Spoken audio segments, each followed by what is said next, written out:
LeBron James has been dominating basketball for almost my entire life, it feels like. I seriously cannot remember an NBA season without him. However, LeBron is going to be 37 years old in December, which is wild to think about. And while it still feels like he has more than enough left in the tank, the guy isn't going to last forever in the NBA, even if it feels like he might.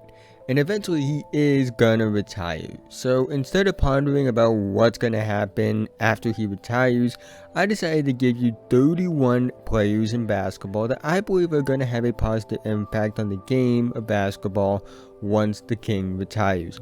It's a mix of current young players in the NBA, 2021 NBA draft guys, and guys that will be in the league in a few years. Keep in mind that this list is not a ranking order, and I will miss a few guys that should be mentioned, so if there is someone that I have forgot about, make sure to comment that below. But before we get into today's video, I've noticed that about a good 66 to 67% of you guys that watch my videos happen to not be subscribed. So you happen to fall into that 66 to 67%, or you just happen to be new and like what you see, feel free to like, subscribe, hit the notification bell to be notified whenever I release a video. I make videos to take elements from film essays and apply them to basketball. I also make videos covering the NBA draft and high school basketball as well. So if any of those things are of an interest to you, this is the channel for you. Let's try to get 100 likes on this video so YouTube will recommend it to others. But with that being said, let's get right into the video.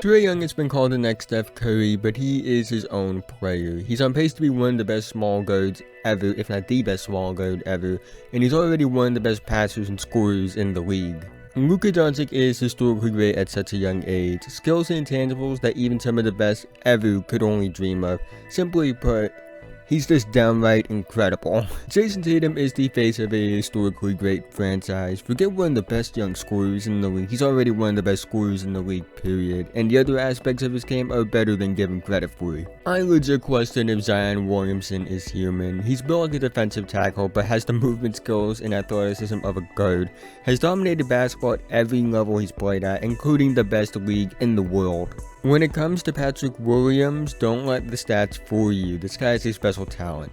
Dude is a beast on defense and has a lot of offensive potential. He has a chance to be the face of Chicago basketball for years to come. Shai Gilgeous-Alexander is one of the most unique basketball players I've ever seen. He has such an unorthodox style that is so fun to watch, and has made unexpected massive strides from a solid starter to a future All-NBA level player. When it comes to LaMelo Ball, it's just one of the most insane talents I've ever seen enter the league. He knows how to use his unpredictability to his advantage and manipulate defenses at a level that's just unprecedented for a teenager, and he's already one of the best passers in the league that throws difficult passes with ease at only 19. De'Aaron Fox has speed in the league that only is matched by a few. One of the most underrated young stars in the league.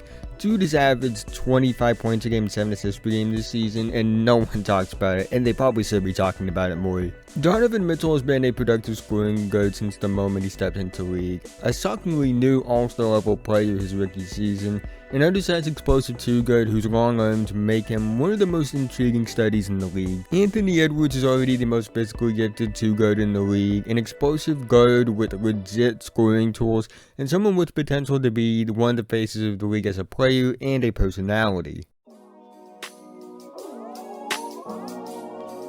Cade Cunningham has the size and skill to legitimately play 1 through 4 depending on the players you have on the roster. The skills make him dangerous as a passer and scorer on an equal level, and both of these are at a high level. He has the intangibles and leadership qualities you look for in a franchise player, with the skills to back it up as well. Evan Mobley has guard or wing-like movement skills at 7 feet tall. He can pass, he can dribble, he can shoot, he can catch lobs, block shots, switch, drop heads. He can do it all. He has elite versatility on both ends of the floor to the point where you could take away a whole side of his game and the other side that you keep would make him elite still. Jalen Green has out-of-this-world athleticism with great vertical explosion, one of the best leaping prospects I've seen. Great flexibility and body control when he finishes around the basket as well, which I actually think is the best asset in his game, and he has all the tools to potentially be an elite scorer in the NBA. Jalen Suggs has great passing and defensive ability. He's an unselfish player that's a great teammate and has good leadership qualities as well, but he knows when to take over a game when needed. He may not ever be a franchise centerpiece, but he has the tools to be a great player for years to come. Jaden Springer has the motor and athleticism as well as skill to have a high floor, and he has impressive passing and defensive growth as well.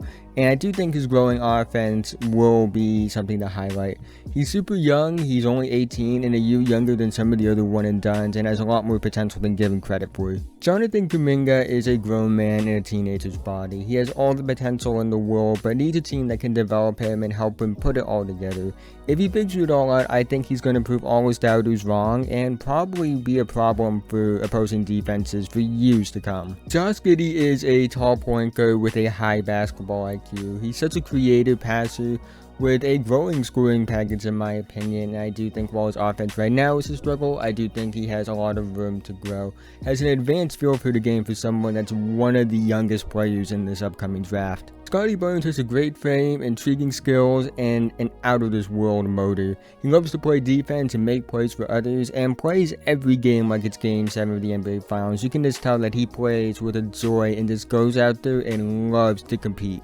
Josh Christopher has a great frame for a young scoring guard, explosive athlete that loves to put on a show, and an underrated part of his game in my opinion is his ability, or should I say willingness, to do the little things that stats don't always show. Sharif Cooper is an undersized player, and I'm well aware of that, and that may limit his ceiling, but he's an elite passer as a playmaker. He draws fouls at a rate that you don't expect a small guard to, and is just a fun player to watch and a nightmare to defend one-on-one despite his lack of height. Paulo Banchero has an NBA-ready frame already for a power forward, which is insane considering how young he is. He has a good handle, good shot creating tools, great feel for the game and passing, as well as a motor.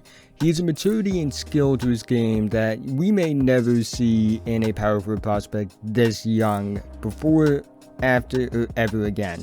AJ Griffin is an athletic wing with an NBA-ready frame at the age of just 17 years old. He can score on all three levels. He's somebody that has shown promise as a passer and defender as well, and he's someone that I believe is highly disrespected by the recruiting sites, as I believe he is the second best player in high school regardless of class, and many of those sites have him outside the top 10 right now. Peyton Watson just does things at his size that make you say, wow. He's an elite athlete with great defensive skills and motor, and he has some passing potential as well. I'm interested to see where his offensive game will go in the future, as I do believe he has immense amounts of offensive potential, but I just want to see if he can unlock it. Patrick Baldwin Jr. is one of the best shooting prospects I've ever seen, especially at the power forward spot. He has a very smooth shooting stroke that's one of the best in the world right now, and that's regardless of it's high school, college, NBA, whatever. He has one of the best. Shooting ability and shot creating tools that you see from him are just rare from a player that's around 6'10", 210, 215 pounds. Jabari Smith is the definition of the new age power forward big man hybrid type. He shows great offensive and defensive versatility as far as his potential goes. It's a lot more flashes than substance, but given that he's one of the younger players in the class, I do think that those flashes will turn to substance sooner rather than later. Victor Wembanyama is the best prospect in the world regardless of class, and that includes high school, college, all of it. I believe he's just the best in the world, and he's only 17. Jaw-dropping skills and movement ability at 7'2" that just don't seem possible. Like, it's like the Will Chamberlain thing, where I just legitimately question if this is a real person that can play basketball, because every time I watch him play, I'm just left in awe. Imani Bates is arguably the most popular amateur basketball player in the world. He may not be what the hype says he is, but he's still an elite talent who has insane shot creating skills at his size and age, and does seem to play with a great passing as well that could elevate his ceiling. I made a whole video about it, but I will say it again, Scooter Henderson is going to be spending the next 2 years in the G League with the Ignite program. He has potential to be an all-around great guard, whether that be a point guard or a shooting guard. He shows skills that say that he can legitimately play both of those positions at a high level. The skills and athletic gifts that he has are just special, and I think more people need to be paying attention to them. Derek Whitehead has potential to be the next great guard-wing hybrid from Montfort Academy, following the footsteps of the RJ Barretts and the Cade Cunninghams of the world. Great awareness and instincts for his age, and has all the tools to be an all-around great player. Dior Johnson is a wizard with the basketball in his hands. He's one of the best offense creators I've seen at the high school level, easily. He's just so creative and so innovative when it comes to creating his own shot and dribble moves, things like that. One of the more polarizing players in the world, in my opinion, as there are many differing opinions on how high he should be ranked or how low he should be ranked, but he's toward the top for me. DJ Wagner is the only 2023 high school class guy I will be talking about, and this is the final prospect I will be talking about. He's just so special, and even though I feel like it's too early, given his age, what I've seen from him so far suggests that he has a chance to be something special. He is somebody that is listed as a point guard right now, but he has shown that he has a frame that suggests more positional versatility.